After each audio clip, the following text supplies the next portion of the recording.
On today's episode of Pod is Life, Brennan and I close the book on March Madness, including Villanova's dominating championship win. We also talk about the weekend's new album and who is humanity's best chance against robots before diving into the most pressing NBA questions everyone is asking. Thanks for checking us out.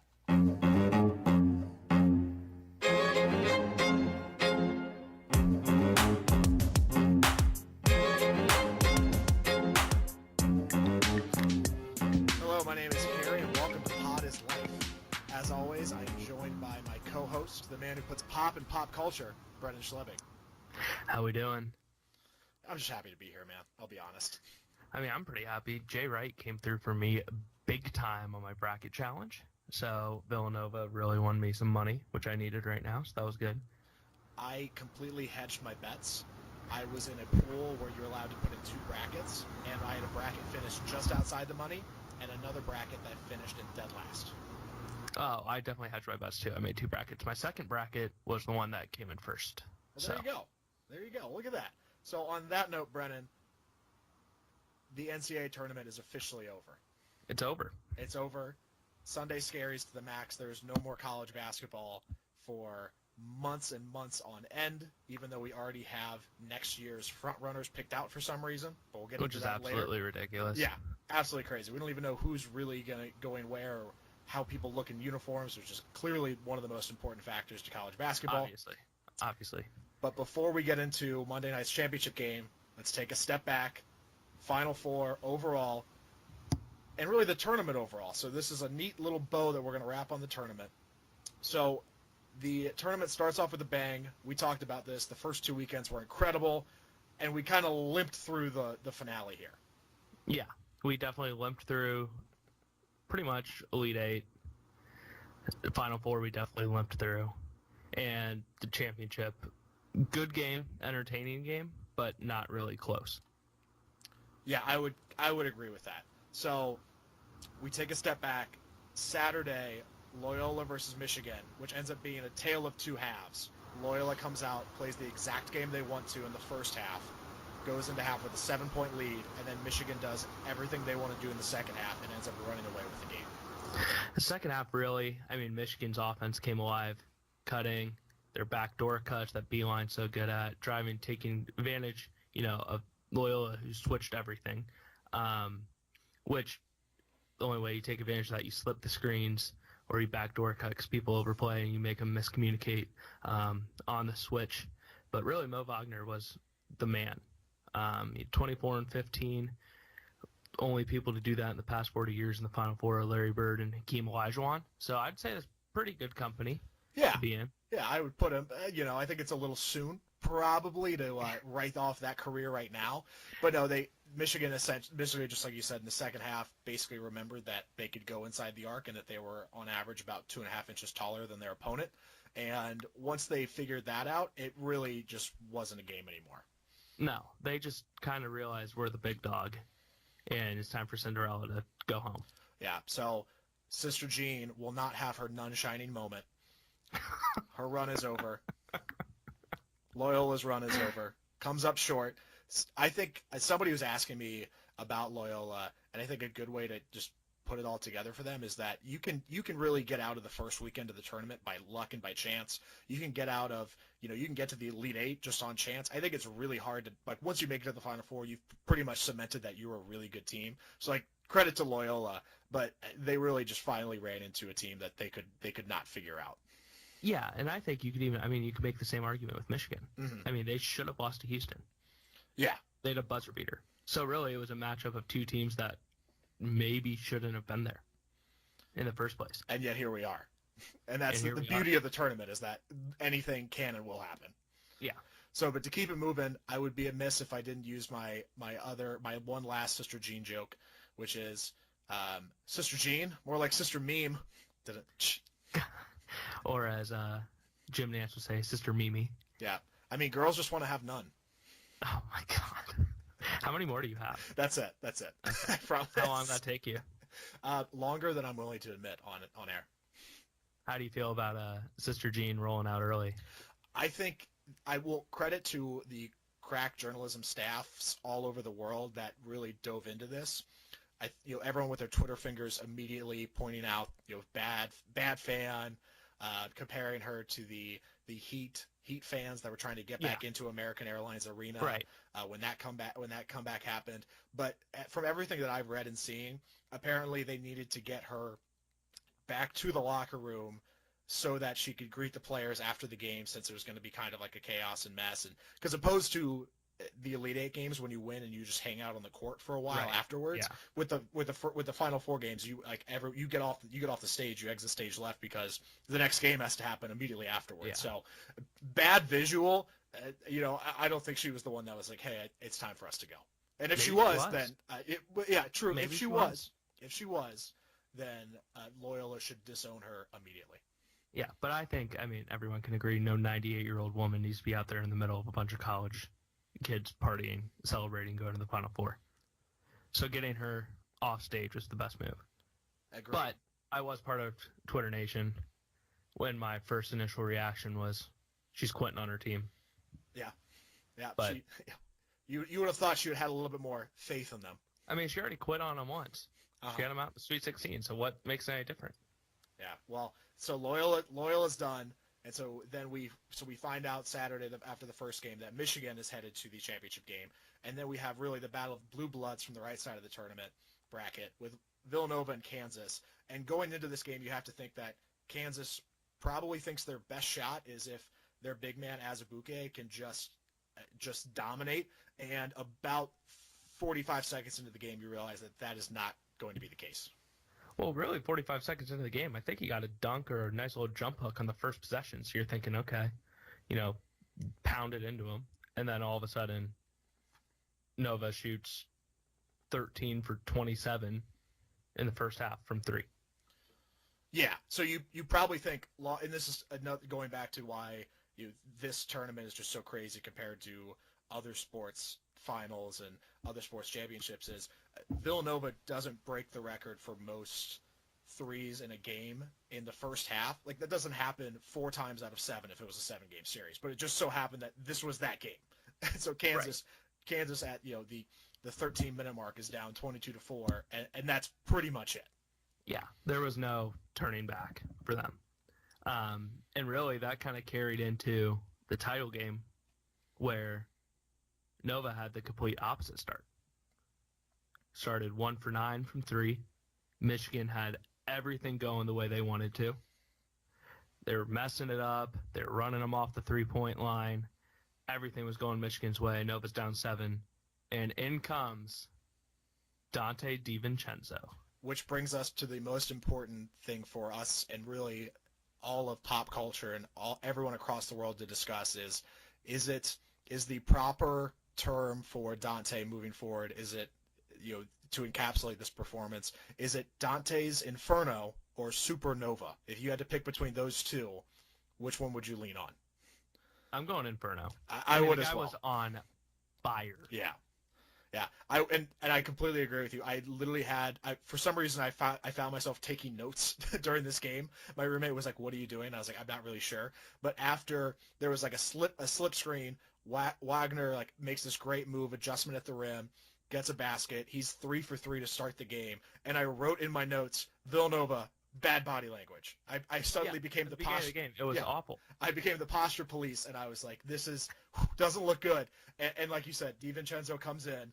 It just decides that he is Sister Jean incarnate, and just decides to just take over that game. He basically just decided that he was the best player on the floor, which is absurd to think about because he's the 6th man. He has the National Player of the Year on his team, and he has a lottery pick in Bridges. He should not have come out thinking, "Yeah, I'm the GOAT," but he is. Is he the GOAT of the NCAA tournament? He had his, I think his one shining moment is in retrospect and in revisionist history is going to shine the brightest. I think everyone's going to look back on this year, and your takeaways are Sister Jean and Loyola, UMBC beating Virginia, and, the Retrievers, and DiVincenzo's crazy game. I think that's maybe not in that order, but I think those are your 3 takeaways. Which, goodness gracious, how happy are you if you're Sean Miller that no one is going to remember that you got murdered in the first round? But I think That is arguably the biggest thing about this whole tournament. Yeah. Is that we had, beginning of the season, FBI scandal. Went cold for 7 months. Sean Miller's on the hot seat. All of a sudden, that goes cold. Sean Miller gets bounced. Everyone's like, should he have a job? Now, go through the tournament. They lose in the first weekend. Everyone forgets. Everyone forgets about him because you have the Retrievers. Mm-hmm. You have Sister Jean, who somehow became like the poster child of America. Mm-hmm. And if this game was played, would you say if the Final Four was played on Easter Sunday that Loyola would have won? Yes. Okay.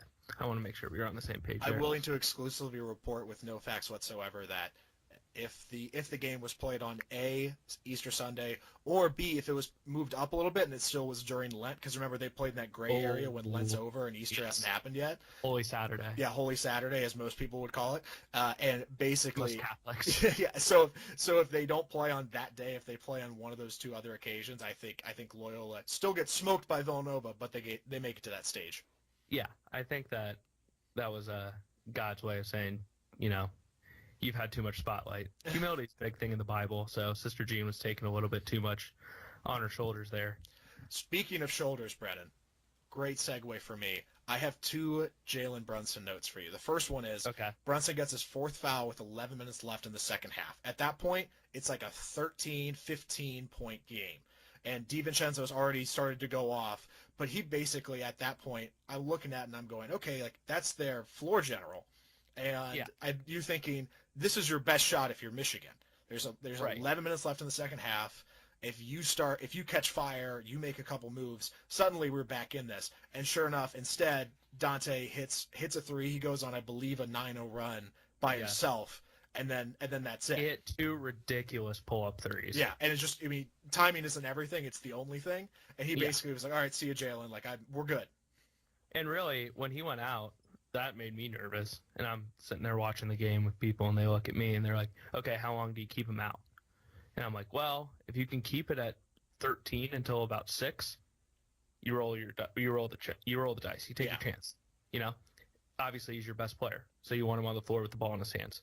But DiVincenzo said, don't worry about it. Yeah, and so Brunson was on the bench for like 7+ minutes. He was on the bench from like 11 until like under the under 4 media timeout, which is crazy. Jim Nance and them were even talking about like just leaving him on the bench because they didn't need him anymore. Mm-hmm. And then all of a sudden they were like, well, he's probably leaving. You got to let him have his last moment here, blah, blah, blah. And I'm like, you know what? Let Dante just keep going. Yeah, why not?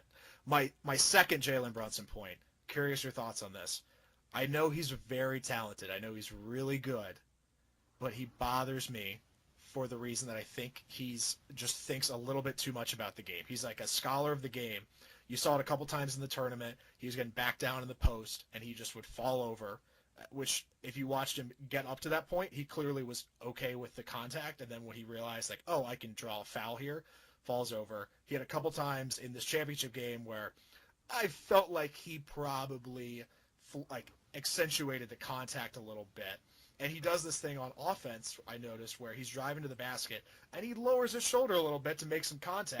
Yeah. And if he was 3 inches taller, he would get charged he would get charged with an offensive foul on those every single time. Yeah, but he's not 3 inches taller. He understands the game. He knows what refs want to call.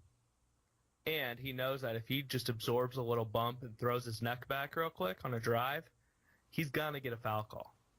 So, is he playing, an actor in this role? Is he flopping? Maybe a little bit. If that's on my team, am I mad about it? Like, if Jalen Brunson's my point guard and he's doing that, am I mad about it? No. If I'm the other coach, I'm pissed. Yeah, and that's where I found myself. I was watching it, and I was just mad at the role. But I'm a big fan of getting in position, selling the contact. If you're going to do that, sign me up.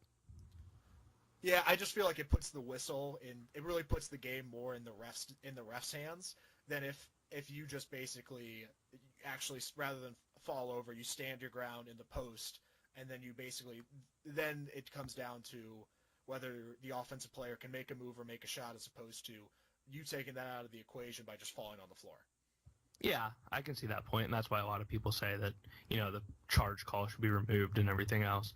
The player control call should still stay there, so if your player's driving out of control, throws a malicious elbow going up to the hoop, whatever, that should still be there, but people want to take the charge out of the game, which I completely disagree with. But I do think that, just as a student of the game, that Jalen Brunson does what he's supposed to do. So to transition here, Jay Wright, 2 championships in 3 years, probably the second best, if not the best dressed coach in the country. Is he the best coach in college basketball right now? I'd say prisoner of the moment, immediate reaction is yes. As when you get to the top of anything 2 times in 3 tries, you pretty much have to be in that conversation, and you have to pretty much give it to that person.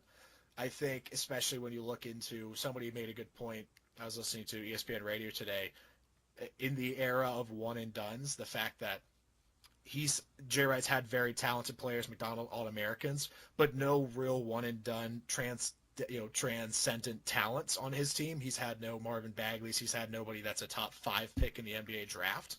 And so when you look at the fact that his team is comprised of people that at the end of the day all would be fantastic 7th or 8th men on an NBA roster, and the fact that he gets all of those people to work together to be the team that they were this year, I'd say yes right now, which is, I'm hedging my answer here. I'd say yes right now, but I'm interested to see how it keeps going, and also at what point, if we start to turn and then you get the same conversations that if they keep having success, if we start to have the same conversations around them that we do Kentucky in terms of their conference.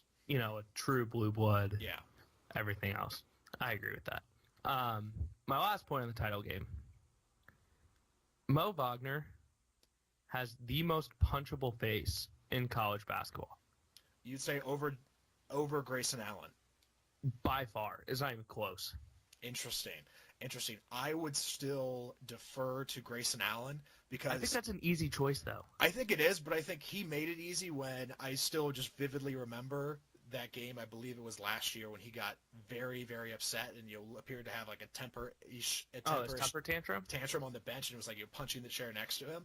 And see, like that's for me is like Mo Wagner Wagner had some moments, but like nothing ever got to that point. Because for me, like if I'm like envisioning punching somebody in the face, it's like at that moment where I'm like most frustrated or most like, oh my gosh.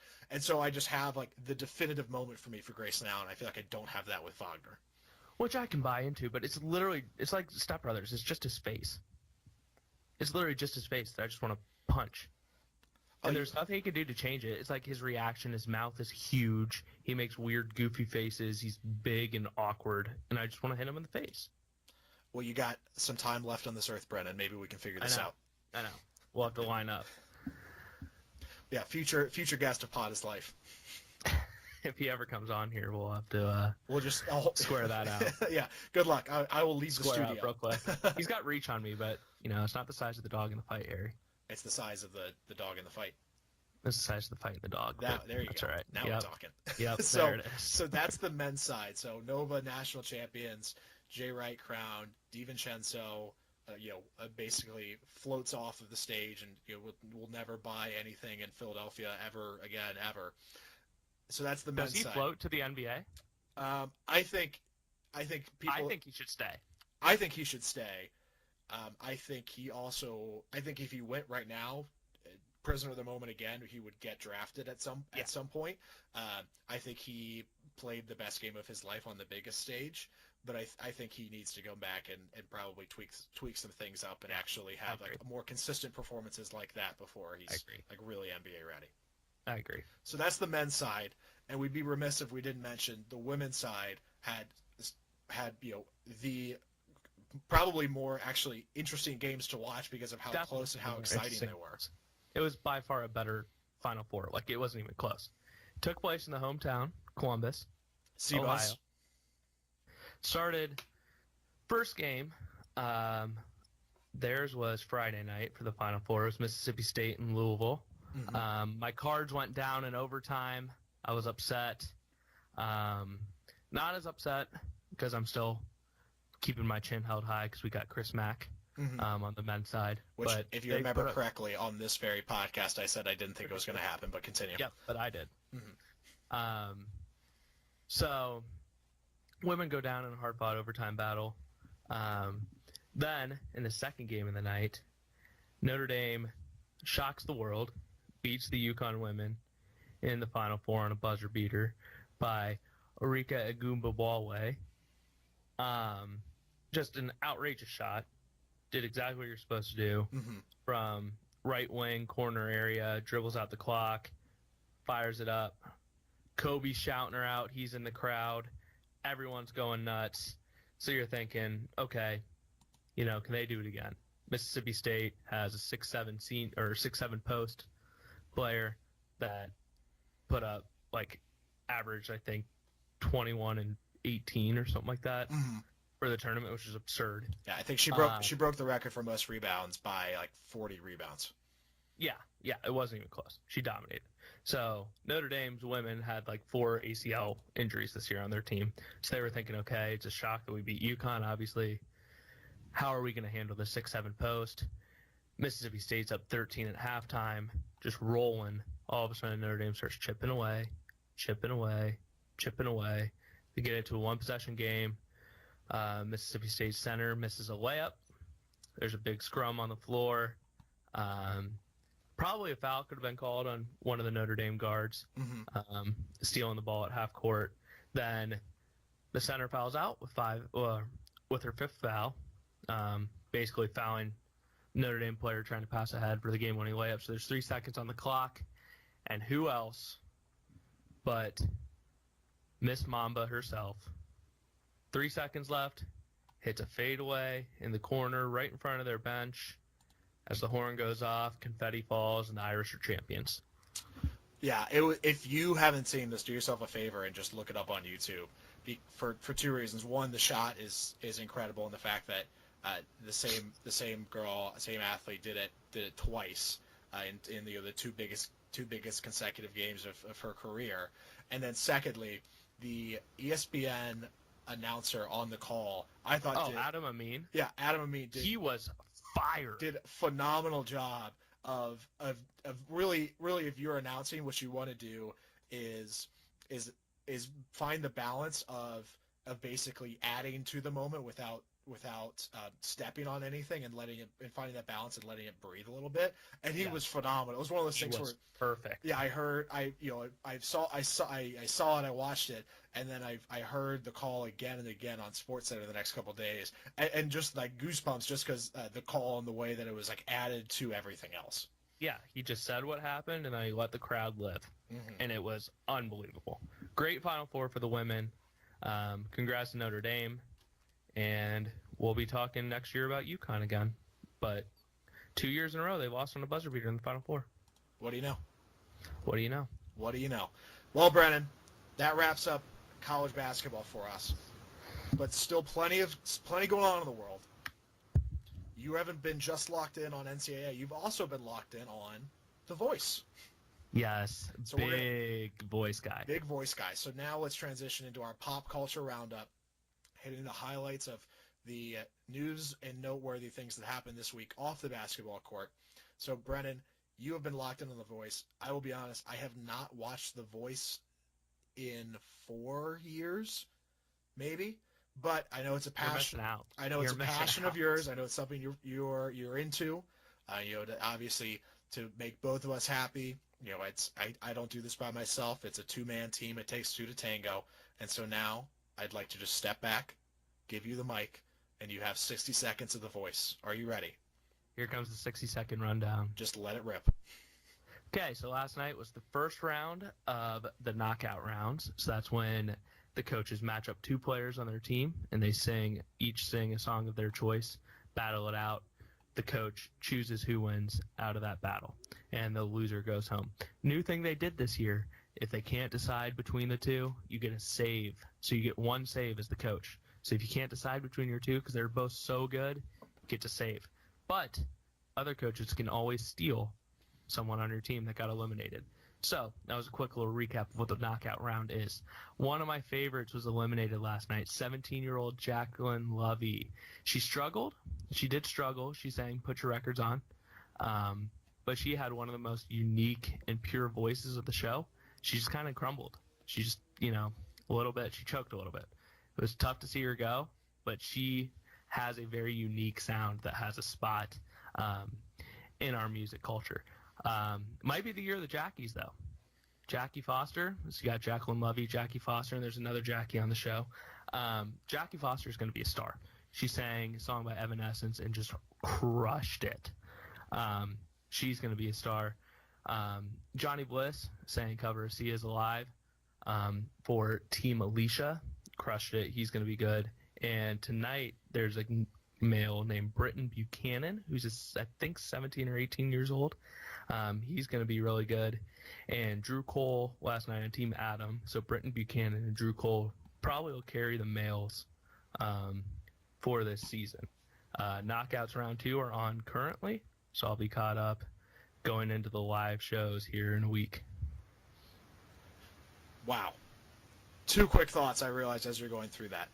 I don't actually have any idea who the current judges are. Can I guess? Can I guess who the 4 judges are? You said can guess. You said Adam, which I had Yes. a feeling that he was still there. All right, so He just got a big pay raise too, allegedly. Allegedly, good for him.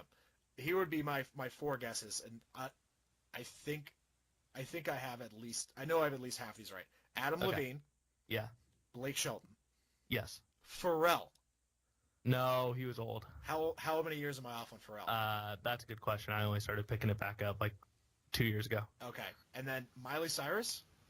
She was on last year. I think she's on tour right now. Oh. So the new coach, Damn, who did I miss? first time coach is Kelly Clarkson, Okay. and Alicia Keys has come back from her hiatus. So it's Adam, Alicia, Kelly Clarkson, and Blake. Huh. You could have given me 100 guesses, and I may have gotten to 100. You could have given me 50 guesses, and I would have never gotten that combination. Yeah, it's quite the interesting crew. Kelly Clarkson talks a lot. She's trying to find her voice. She's definitely found it and is trying to make it the star of the show.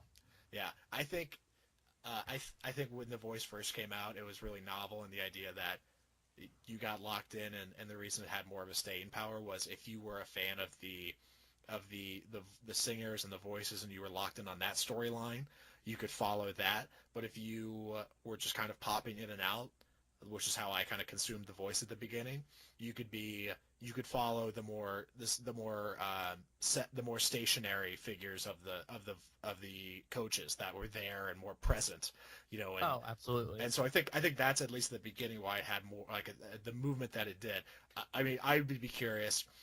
I think my guess would be if they were to like publicly release the voting totals like season by season, that it has to be like it has to have peaked earlier on and is now just like tailing off would be my guess. See, I would say that, but the way American Idol is failing is just giving this its niche in the market. Mm-hmm. Since we're on music, The Weeknd drops his surprise album. Yeah, what do we think? So let's start with the music. What have you listened to it? What do you think? What did you think of The Weeknd before and then after this? So I've given it one run through. So I haven't done multiple listens yet. Mm-hmm. I'm a fan. I like it. I think that he was probably smart making it only 6 songs. If you're going to drop a surprise album, it's got to be short. It's got to be quick to the point. You can get through it in 30 minutes.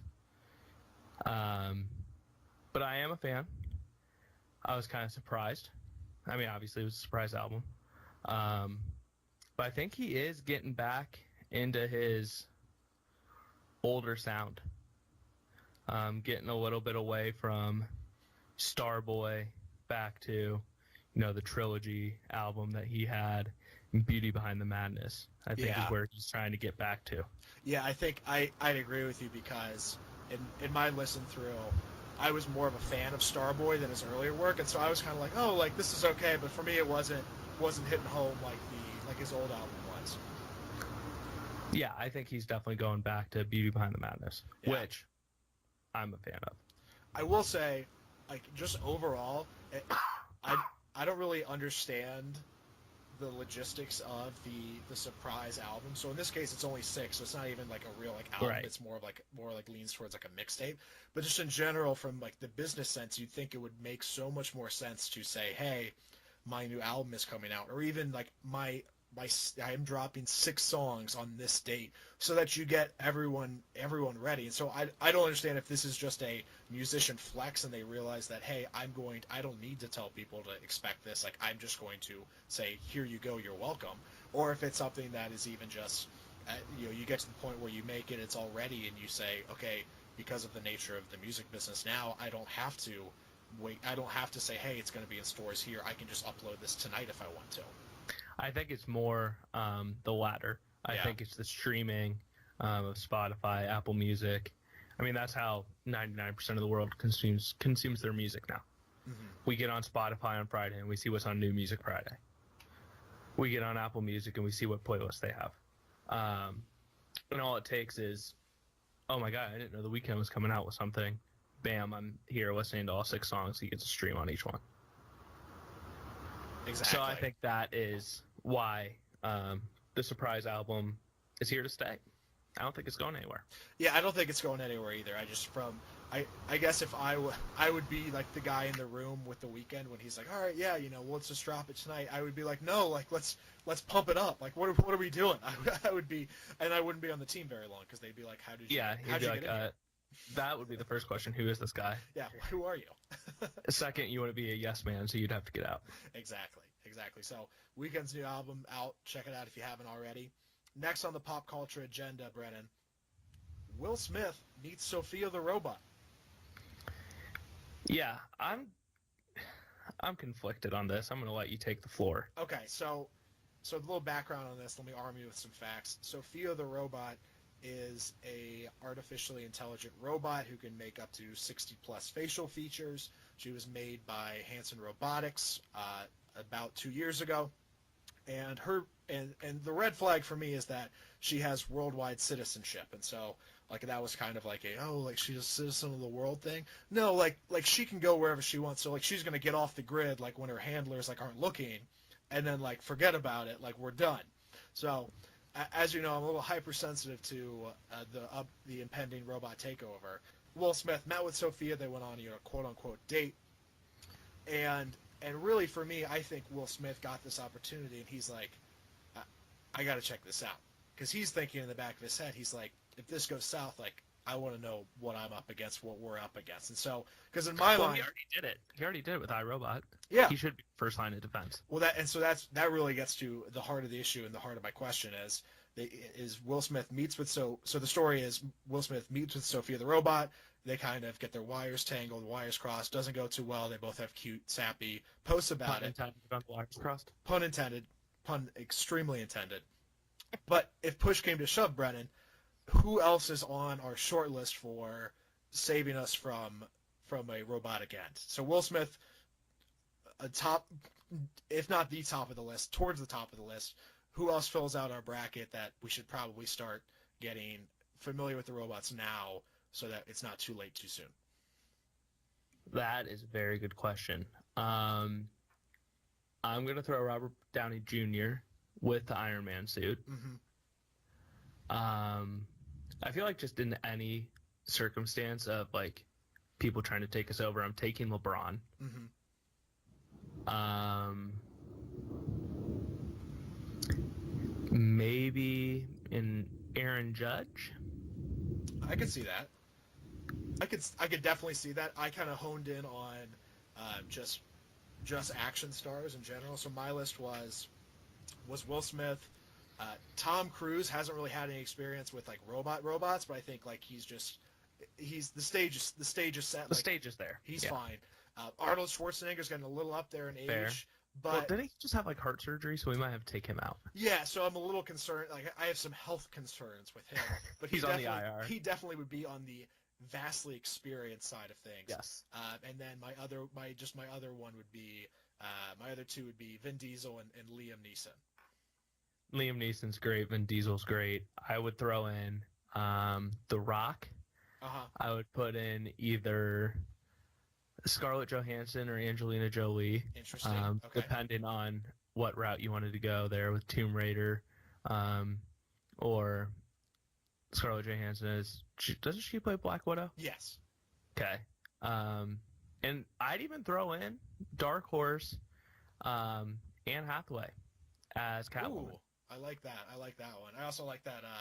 I I guess if we're throwing in Anne Hathaway, you have to kind of toss in Batman as well. Yeah, Christian Bale, obviously, Exactly, not Affleck.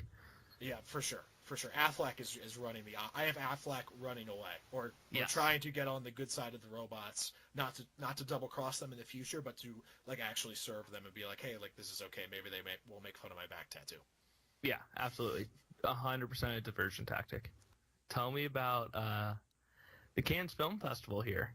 So Banning Netflix movies and selfies. yes, so I think the 2018 frontrunner for Old Man Yells at Cloud. So Cannes Film Festival, it is the 71st anniversary. It's a French film festival, and they basically are kind of the first premiere showing for international films and like films of that are very highly rated and highly critiqued. And so essentially what happened is last year a few Netflix films were presented at this, but the committee and the founders really the committee after presenting Netflix films last year, they got a lot of heat from their people basically saying, hey, like they don't do traditional theater, like what are you doing? Netflix is over there saying, hey, like we make movies, like we should be invited, people watch our movies. Right. And so what happened was this year Cannes came out and said, hey, we wanted Netflix to make more of a attempt to be a traditional movie maker as opposed to their streaming platform. And so because they didn't make that effort, no Netflix this year. So it just kind of seems crazy. It's this group of I'm going to stereotype older white men who probably are like, oh yeah, like screw Netflix, like no Netflix this year. And I'm sure Netflix is like, okay, like okay. sure, We're good. like because if I made you choose the future of movies is the cinema or streaming, you're going to pick streaming 100 times out of 10. Yeah. It goes back to our music conversation. Yeah. And then just to top it off, they also banned selfies because they just hate people having fun. On the red carpet? Yeah. I mean, who doesn't like a selfie, man? Who doesn't? Yeah. So Cannes Film Festival, We've all been you're there. on my list. You're now officially on my list. We're not fans. Yeah. We're not fans right now. Yeah, you've been put on notice. So that's our pop culture roundup. But Brennan, still a little bit more to go, a little bit more on the agenda here. It's time for the NBA's most pressing question. So the season is winding down. We have the playoffs in our sights, so it's time for us to really lock in. College basketball We got some great races going. Great races going. Who's going to win the big awards. College basketball is officially ended. We can put our blinders back up, turn slightly to the right, and completely examine the NBA season as it is. And so we've compiled a few questions here for us to go back and forth on to really put this under the microscope. The first one is, some news came out this week. Rockets GM Daryl Morey is commissioning a basketball musical called Small Ball. And also this week, Dwayne Wade announced that he's creating a YouTube channel. Which one are you more excited to watch? Small Ball. Mm-hmm. I'm going to go off the board here. I'm going to go with Dwayne Wade solely because I believe that Daryl Morey forgot that he is paying for this musical, and that it's not until a reporter asks him about it later this week that he's going to remember and say, oh crap, what did I pay for? Why did I do that? See, I'm going to disagree with you because this Friday, April 6th, opening night, tickets are sold out. Oh wow. He's on it already. Granted, that is one of 2 dates from April 6th to May 13th that are sold out, but they're ready. Hey, you sell out once, you sold them out all the time. Yeah. That's what I've always said. I'm more into small ball. So we'll see. I'm interested to see what Dwayne Wade does. We'll have a in-depth review of Small Ball once it comes out, but we'll agree to disagree on that one. So what do we have next on the agenda? Which NBA mystery will we get to the bottom first? We got Kawhi with the Spurs or the Markelle Fultz debacle. Okay, so to tee this up, Kawhi lower leg injury, supposed to come back, comes back, looks like 70%, so doesn't really look that great. Goes back out, and then the reports start coming out of his camp and the Spurs camp that he can come back, maybe, we think, but his team is basically saying, no, we're not coming back. And the Spurs are saying, hey, like, we need you. We're in a playoff push here. What, like, I had, Tony Parker saying, I had an injury worse than you did. What's going on? So that's A. And then B is Fultz. He comes in, number 1 pick, completely forgets how to shoot. Maybe a case of the yips. Probably, most likely, both. But he was asked after he came back about a week ago, when he came back, 2 questions about his shoulder, and he just stared at the reporter. Didn't say yes or no. Didn't say next question. Just didn't answer. So, which one do you think we'll get to the bottom of first?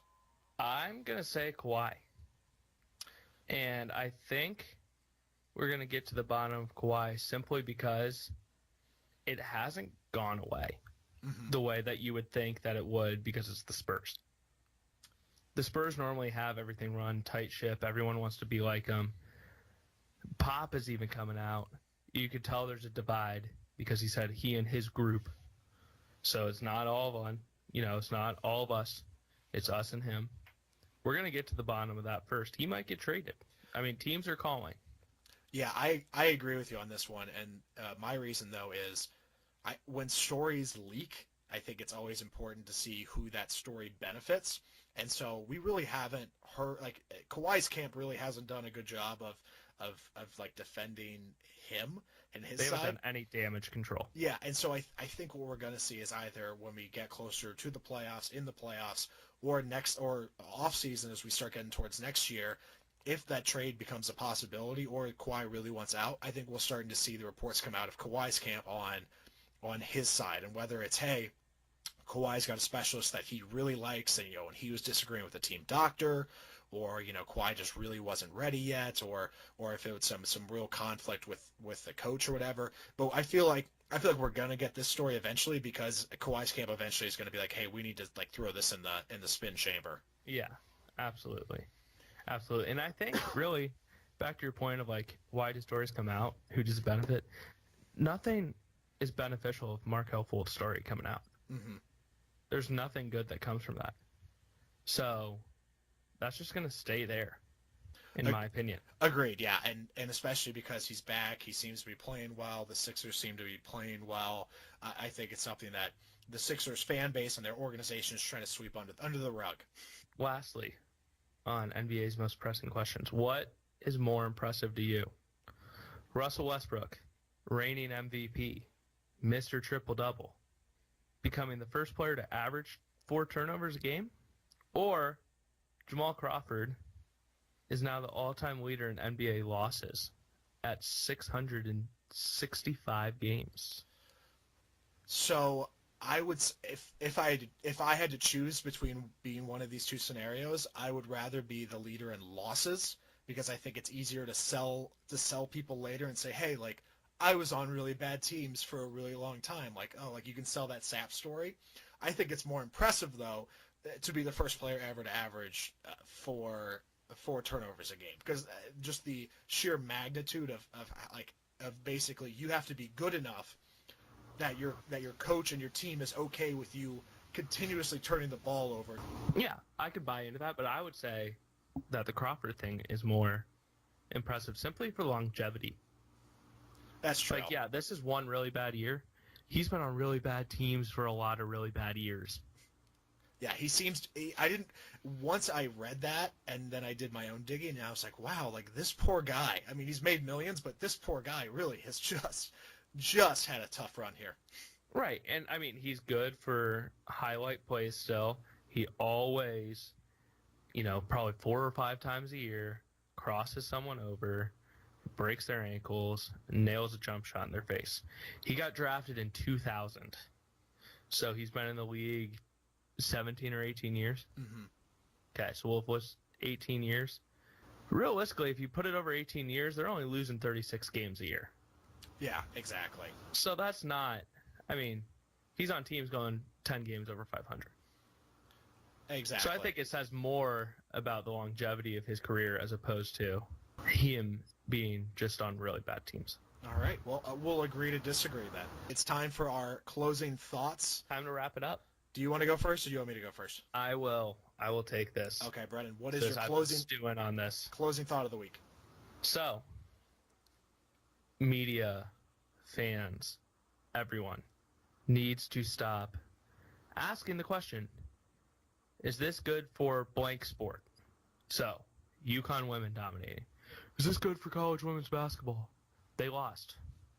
It's good for college women's basketball that they're that dominant.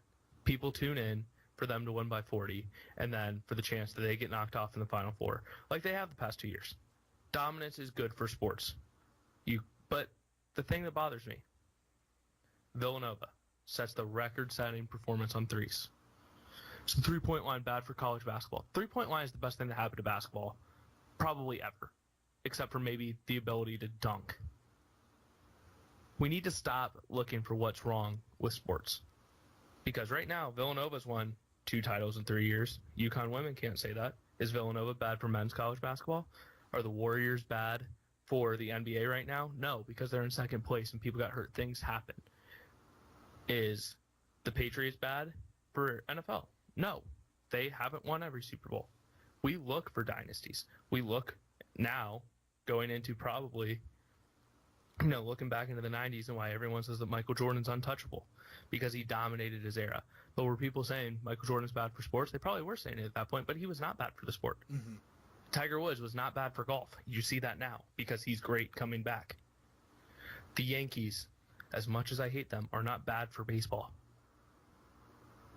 We need to stop saying, is this good for the sport? Let the sport run its course. It's going to be fine. Mm-hmm. It has been fine for the past 150 years. We have nothing to worry about. There are tweaks that need to be made, but we need to stop asking that question. If you're going to do anything with the basketball court, if you want to change the three-point line in college basketball, put it at the international line, which is a foot in between the college line and the NBA line. That makes your closeouts longer because you can still play help side defense in the paint without defensive 3 seconds. That gets guys that don't go to the NBA that go overseas prepared for that game. It makes sense. Also, if you're going to change the three-point line, we should do it like they do overseas, which is not something you say a lot in regards to sports. But their three-point line is closer for younger kids. Yeah. Build it up so that way the kids have good form coming up and aren't just walking in, jacking up threes because they see Steph Curry do it on TV. Which, again, Steph Curry, great for basketball. It's just understanding how to develop it. Exactly. If you're going to do anything to the three-point line, move it back a foot. If you're going to do anything to women's college basketball, put it on TV more. We saw that in the Final Four. I mean, we need to stop asking ourselves, is this good for the sport? Enjoy the sport. Be a fan. When any or all of those things happen, I can't wait to take credit for them. I know. I really hope it does. All right, Brennan. It's been recorded. So it's official. It's official. Well, Brennan, my closing thought for the week is, when are we going to stop trafficking in 80s and 90s nostalgia? So this weekend, I should say, the number one movie at the box office was Ready Player One. So it's a Steven Spielberg film that it's based on a novel, and the story is a post-apocalyptic world where everyone basically communicates with each other online, and so it's all a virtual reality world. But the entire virtual reality world is basically based in 80s and 90s lore, and so it's your Jurassic World, your DeLorean, and all of these other Spielberg-esque things, and of that same time. And so that's like the number one movie.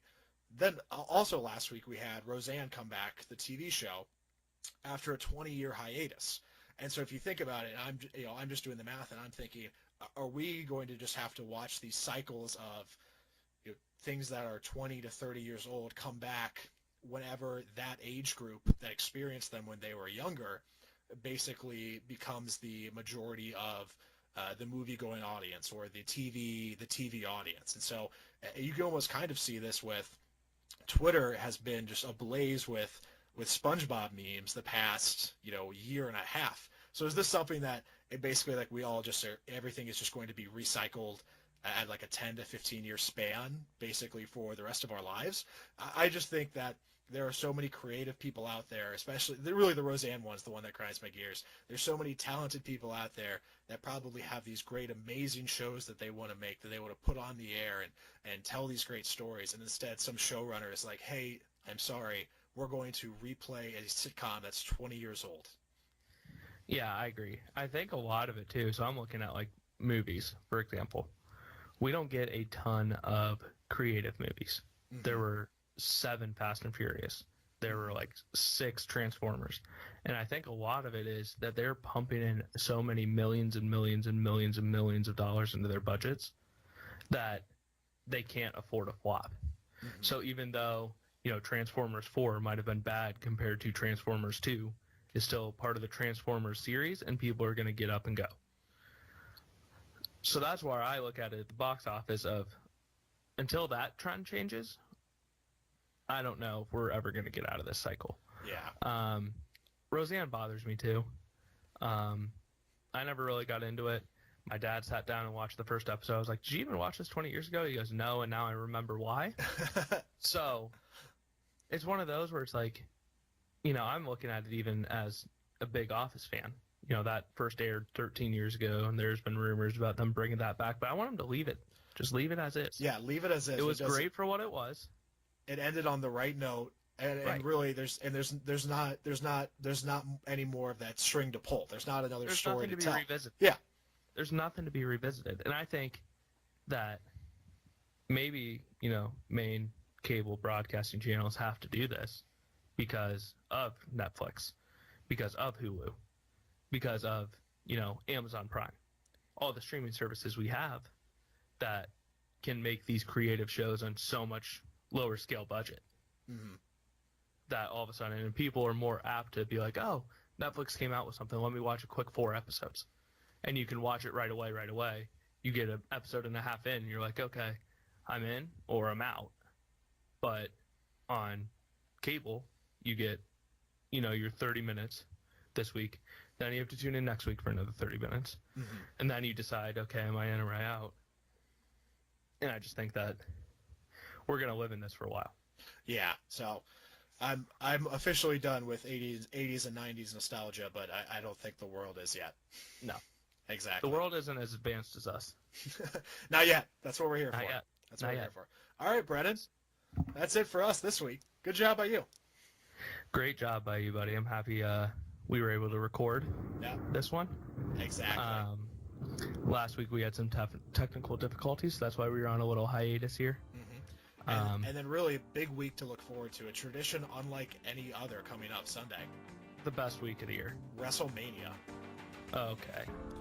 On that note, we'll see you guys later. Yeah, we'll see you.